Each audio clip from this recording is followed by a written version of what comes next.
Welcome to the BA Brew. I'm Debbie. I'm Pip. I'm Jonathan. And on this particular episode, we're talking about the really interesting subject of stakeholders, something that is so important to business analysts everywhere. Pip, would you have something to say about stakeholders? I do. I think stakeholders are central to everything that we do. We're either talking to them, talking about them, thinking about them, trying to address their issues, trying to understand their perspectives. And I think it's the key to a successful project is understanding who they are and understanding what they need. Yeah, interesting, isn't it? I'm going to throw something in here. Okay, let's start with the soapbox controversy. I don't like the word stakeholder.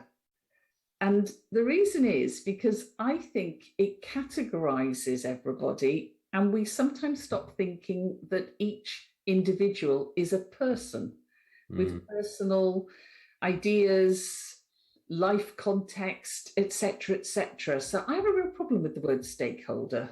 It sort of dehumanizes that person, doesn't it? It's not very human-centric, is it? We've got this actor or kind of a weird name that we're giving this person. The thing I think about when I hear the term stakeholder, though, I think about vampires and people holding a stake, and that the stake is dangerous to the project. And I agree with successful, effective stakeholder management can be foundational for the success of the project. But by dehumanizing, and I have an image of someone holding a stake that could stab you, I really don't think it's not a word that means engagement or relationship building, or it's not a positive term. So for me, stakeholder limits it to an immediate impact. I feel like if you're a stakeholder, you are obviously involved or interested in some way. I think something that, we all know that we have projects, large or small, that involve or will impact people far outside the people you would immediately think of. And so when I think of stakeholder, I think of the immediate impact, and other people I think do as well, particularly outside of our profession. I need to pick you up on management though, Jonathan. Stakeholder management is such a horrible phrase because whilst you are kebabbing people with your stakes, actually we are managing them, and for me that's a very aggressive term. So if you're managing somebody, you are dictating what is going on, and actually that's the exact opposite of what we want to achieve. We want to lead them, yes. We want to facilitate their engagement, yes. But manage, I think manage is too strong a word. I don't like it, and I don't use it on principle. Kind of like putting a box around people and saying, well, you're not allowed in or out of this box, and I'm going to control your entry or exit route to communication with people. And it's quite an old-fashioned term, I'd suggest, in this context, isn't it? So I need to manage it. Elements that you manage, like a comms plan. You would actively manage a communications plan. Absolutely, yes. But actually, that's a living document as well. So I don't think it's giving out the right impression if we say that not only are we going to call you a stakeholder, but we're going to actively manage you. What should we call it then? Well, I use stakeholder relationships. Oh, okay. Yeah. I talk about establishing and then maintaining and then enhancing those relationships with those stakeholders. And they all start at different places and they all go in different directions. And there has to be some element of commonality, because otherwise we can't do one-to-one on with everybody. But actually it's about getting to a point where those relationships are mature enough for that trust to develop. Yeah. I like that. I think as well, it is interesting because what is another word for stakeholder? You see, I also don't like user, which is, let's face it, user is a category of stakeholder. So that's absolutely great, isn't it, now that we're now using all these sorts of terms, as you said, Jonathan, to just categorize people. And I think sometimes in doing that, it gives us a distance, and that makes the engagement more difficult because in having that distance in place, then we can, as you said, Pip, we can really use and misuse the word management. And it also allows us to think of everybody as being the same. So everybody who is a stakeholder in the end user category, we manage in this way. And that really depersonalizes. And I have a problem with that. But then what is an alternative word for stakeholder? I mean, I don't have any ideas other than people. And human management, human relationship engagement. It's kind of, what would you call it? It's wrong, isn't it? Yeah. I mean, you could say human-centric as a sort of or human centricity, but that almost sounds like it probably becomes like a spotlight on the whole of the world, doesn't it, then, rather than, you know, what we're trying to put some boundary around. It's reminding me a little bit of the name change between personnel management and human resource management. And it was attempting, I think, in the name change to be more human-centric because of the human element. I'm not sure it quite succeeded in terms of its actual approach. I think in places it did, but maybe in some places it didn't. Human, isn't it? Because I know I've asked you this before, Jonathan, but there's a book called Sapiens. There are shout out. Oh, yes. And it's about the history of humankind. And that's the thing, you see, when you say human, I see it now within this context of, you know, thousands and thousands of years of development of humankind. And so I've got, you know, I'm not Jonathan with a stake through the heart. I'm me with Neanderthal man coming somewhere into the picture. Yeah. So I find human a tricky word as well. Yes, it's quite, just that word, these words have different perspectives, don't they? Yeah. I've not really thought about what if we're not going to call them stakeholders, because my issue was focused on management. I didn't think about the stakeholder bit. Yeah, yes. So it is interesting. And I think, I mean, obviously we use these terms so that we have a certain common way of communicating about what we're trying to do. But I think for me, what we must never do is depersonalize. And Jonathan, you uttered the magic word perspective. Ah, yes, I thought you might pick up on that one. Of course, I'm always going to pick up on that. Because that's really important too, is to think of people as individuals with individual views, beliefs, values, etc., etc. I think it's really useful thinking about techniques that we might use or tools that we might use to explore these stakeholders as people, particularly like the CATWOE, when we look at that, because you're forced to really think about that person's perspective. And whilst for the majority of the times I don't write it down, it's not something that I necessarily want everybody to see, but to run through the different letters and really think, actually, what are they trying to get out of this? What is their reality? Because their reality could be completely different from mine or completely different from other people that we've spoken to. Yeah. And the whole thing around their personal background and experience and values and beliefs, you know, that very much should and does influence me in the way that I approach people, I talk to people. You know, it impacts decisions on what I wear or where I meet them or the language that I use to talk to them. And I think it's, you know, we should rightly be taking time to think about this when you know, when we're dealing with people. I think a lot of people do that. They do spend time thinking about their stakeholder and what's in it for them and what's their perspective. But there seems to be an aversion to use the technique of CATWOE, which I think it's one of these Marmite techniques that some people really like and love, and others seem to dismiss. And I think when you get under the hood on CATWOE, it's all about perspective. It's all about seeing the world from someone else's worldview, and for some reason there's an aversion to it as a technique with some practitioners, but they'll then agree that it's absolutely essential to know what the view is of the stakeholder, but they don't like CATWOE. So kind of alternative techniques that might be more plausible for some people that don't like CATWOE, something like an empathy map, where you're thinking about a stakeholder and thinking about what do they say, what do they do, what do they think, and what do they feel. And it's a 4-box grid. You'd create it for an individual stakeholder or human. But we're then trying to put ourselves in their shoes. But what it loses, though, and there's some aspects of the CATWOE that it loses, it doesn't think about the customer, and it doesn't think about the owner, and it doesn't think about what do they want in the target state. So it's a technique for a little bit of the element of CATWOE, the worldview maybe, but doesn't cover all of the nuances of the CATWOE technique. So it's an additional technique, but I wouldn't use it entirely instead of thinking about the CATWOE. I I have used it in the past with that stakeholder to try and direct, to get that information out of them, and then used it to expand within my area of work. But if a stakeholder is, I don't know, not reluctant necessarily, but finding it difficult to express how they feel about something, then I say, it doesn't have to be. It can be in pictures, it can be in sounds, it can be in how you feel. It doesn't have to be, in any prescribed format. And quite often I'll use an empathy map kind of grid to say, this will give me a whole picture of you, which I can then use to inform what I do going forwards. I don't use it as often as CATWOE, but I have been known to use it.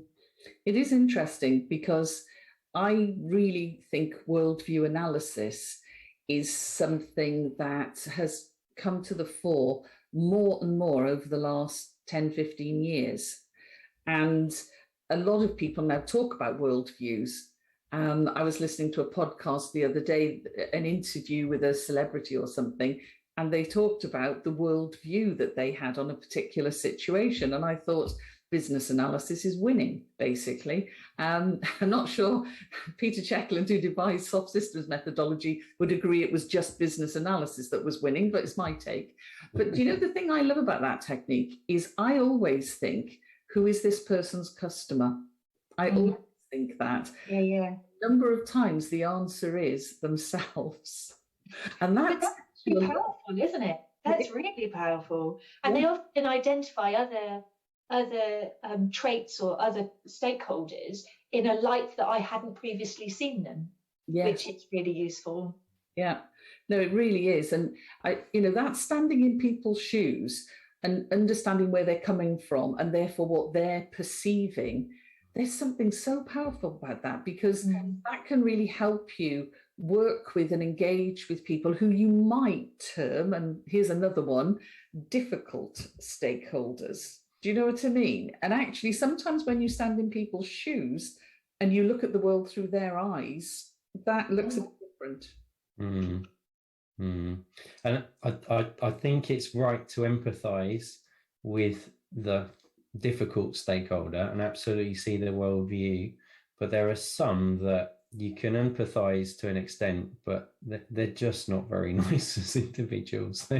There's some utterly, and I've worked with some of them, utterly horrid individuals in this world that I think are they're not acting with positive intent towards the organisation or towards their colleagues or towards any of the other stakeholders, just acting with their own self-interest and to be really quite nasty. And there's certain stakeholders like that I think you can empathise with to an extent, but there's a spectrum of them, and some of them you just walk in their shoes for a little while, you can start to understand some of their frustrations, and they have got positive intent. And I do want to talk a little bit about positive stakeholders as well, because I've worked with some fantastic stakeholders that I've absolutely worked with again and again. They've been trusting, respectful, they listen, they're willing to learn with you, they'll admit mistakes and you could admit mistakes to them, they'll admit their deficiencies and they've got strengths, and you work with them, and it's just like 2 + 2 = 7, and it's really great fun, and you get great outcomes. I've obviously got experience with what I'm calling difficult as well. Some really unpleasant characters out there as well in the world. I think that's really interesting, because I've worked with several stakeholders who I would term would fall into both of those, both that you've just described. They are very difficult stakeholders, but actually, once you can break through, and that's for me is the skill, it's not all about empathy, it's about communication in its broader sense. But once you can break through and you can get through to that person, that productivity can be enormous. Now, I've worked with some people who I love to bits. I hate working with them. I cannot stand working with them. But actually, when you get to them, they're wonderful people, and they are doing what they consider to be the best thing. Now, it may not be the best thing as far as I'm concerned, or you're concerned, or the project at large is concerned. This goes back to the worldview and who the customer is. But actually, if you can, the sad thing is, in most of the projects I've worked, we don't have that time to break through to those people, but they have turned into being the champions, you know, those people who really turn into be the leaders within their sphere of influence. Yeah. And I think there are so many different definitions of difficult, aren't there? And it would change on who you are as well.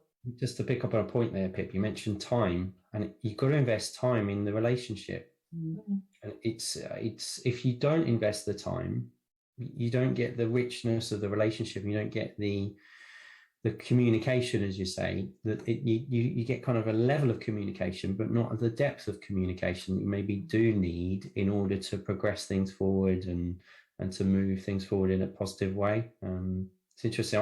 One of the books I'm currently reading is Talking with Strangers, and it's a book about trying to understand other people's perspectives and their behaviours and taking certain behaviours as face value, and we tend to do that quite often. But then it says, well, what's underneath their behaviour, and do you really understand what's motivating someone's behaviour? And there's loads of themes in the book. That's just one of the themes, but there's so much that we can learn from books like this that we should be talking about these things a bit more and trying to advance our skill set, I think, in business analysis, business change.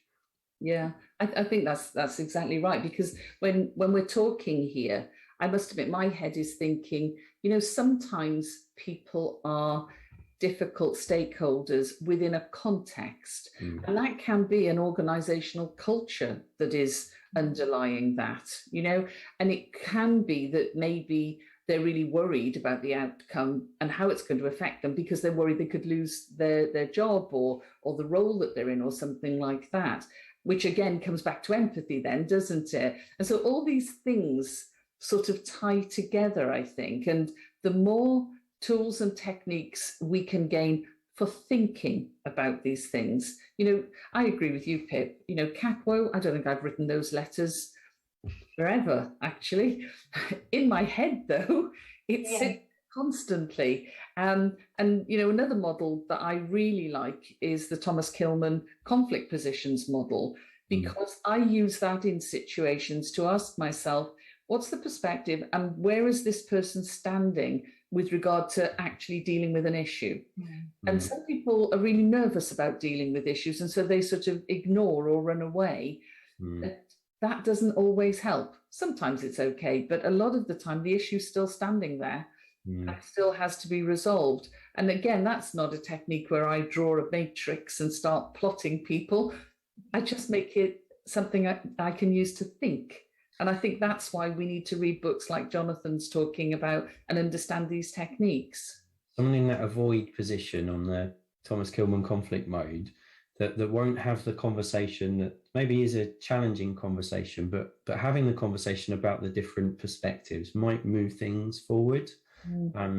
But I tend to use the Covey model, the win-lose model, lose-win, and you've got the various combinations. As my thinking approach. So is someone trying to be in a win-lose situation, they want me to lose, or we're both going to be in a lose-lose, or I'm trying to win and they're trying to lose, or a win-win when you're collaborating.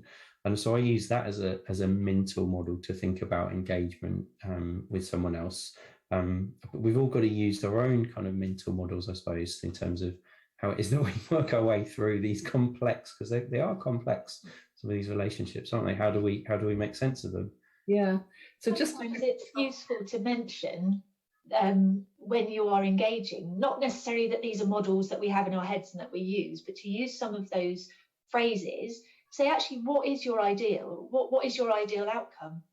You know, what is it? Once you get to that point where you can have that proper conversation, do you want me to lose, as in, do you want this project to fail? Because actually, if you do, that's a really valuable piece of information, and you should feel safe to say that to me, because that allows me to understand what it is that you want to achieve. Because if that's the case, we're not going to achieve it. We need to explore what your next best outcome is. And you know, you have to be confident both with that stakeholder and what you're saying and how you're going to deal with the outcome. But I think there's a lot of people who are afraid to have some of those courageous conversations. You make me think there, Pip, about, I think the technique's called BATNA, best alternative to a negotiated agreement. It's kind of, you just made me think about it in terms of, well, let's explore the alternatives then. If we can't agree, what might be the alternative that we'd agree on? that could be quite useful there. I think, Debbie, have I got that right? Urey and Fisher yes, it's one of their techniques. Again, a fabulous book, and one that I really recommend to people as well. So I think we've sort of come to the point where we've understood that there are issues here, but actually we've identified some really, really nice techniques that people can use to think about it and hopefully do something with it. So I think I need to call it to a halt there, but thank you for that, because that was a really interesting discussion, and I hope it's been good for the people watching this, because it certainly made me think. And if any of you out there do want to get involved with the BA Brew, to take part, as Pip has, or to send us ideas, then please do feel free. We'd love to hear from you at babrew@AssistKD.com. Thank you very much. Thanks everybody for watching the BA Brew. We've had a brilliant year making our various episodes, and we thought, as we are coming up to the holiday season, it would be nice just to have a quick chat about what we're looking forward to. Mike, what are you looking forward to over the holiday season? I'm looking forward to some in-person meetings rather than these these virtual sessions, much as though I love catching up with you two and all of our BA Brew audience out there. It'd be nice to see that people have got arms and legs and things and actually talk. So I'm looking forward to, dare I say, Christmas parties. Might that be a bit too controversial to talk about a Christmas party? Christmas parties, seeing family, all of that kind of stuff, really. Yeah, Christmas party, I don't know, it's a fingers crossed at the moment, isn't it? Because we don't know what we're going to be allowed to do, but we can but wait and see. Jonathan, our Christmas elf amongst us with the non-Christmas coloured hat on. This is authentic elf hat, I have, Debbie. Okay, fine. We'll accept that. There's some elf somewhere with a very cold head. What are you looking forward to, Jonathan? So I fly to Lapland on Monday, and I'm going to admit that I'm most excited about going to Lapland with the kids and hopefully to see the big man himself. Wow. Maybe a few snowball fights, a husky ride possibly, who knows? I can't wait. I've never been, and I'm really looking forward to that. Do you mean a sleigh ride pulled by huskies? Well, maybe. Or do you actually sit on the huskies? That seems a bit mean. Are they very big huskies? I don't intend to hurt any animals, mate. Thank you. Excellent. That's really good. Well, you enjoy yourself. What about you, Debbie? What am I looking forward to? I mean, pretty much the same as Mike, really, because I don't live near a lot of my family, so actually being able to see some of them would be really nice, because I couldn't see most of them last year, and that was so odd. So being able to see my family, because I don't live that close to them, particularly one of them who lives in America, that's going to be such a real treat. And to be honest with you, just putting my feet up. So I think about, 25th of December, about 6 o'clock, I will be there with my feet up, and that'll be a wonderful moment. Brilliant. Debbie, can you explain your sign to us? I can. My sign comes from a gift shop in Betws-y-Coed, which is in North Wales, which is a lovely place. And the sign reads, and I would ask us to say it together, but, Mike, you're reasonably good. Jonathan, what do I say? But it actually says Nadolig Llawen, which means Merry Christmas in Welsh. So Nadolig Llawen. We'll get back to the lessons. But brave attempt there, Jonathan. Brave attempt. Go on, Mike. I'm not sure I dare. I think I can, at best I might equal you, but I'm certainly not going to exceed that. Shall I try it? Yes, you did it well. Sorry, Mike, I spoke over you. Say it again. That's it. Only one shot, I'm afraid. It's Nadolig Llawen. Very good. Very good. Yeah, I'm impressed. So yes, so basically what we wanted to say to everybody was Nadolig Llawen, Merry Christmas, or happy holidays, however you're going to celebrate the festive season. And just to sign off for this year, we thought it would be fun to have a good stocking filler competition. So please go onto our LinkedIn group and wish us a Merry Christmas. And we will then select at random one person who will receive a copy of, yes, Business Analysis Techniques 1, 2, 3 Essential Tools for Success. We'll be putting that in the post to somebody as soon as we can in the new year. Other than that, thanks ever so much for tuning into the BA Brew this year. We have had really good fun making it, but we've also learned a lot along the way from so many interesting people, and I hope you have too. Other than that, see you in 2022. Bye. Thanks, everyone. Bye. Have a good holiday.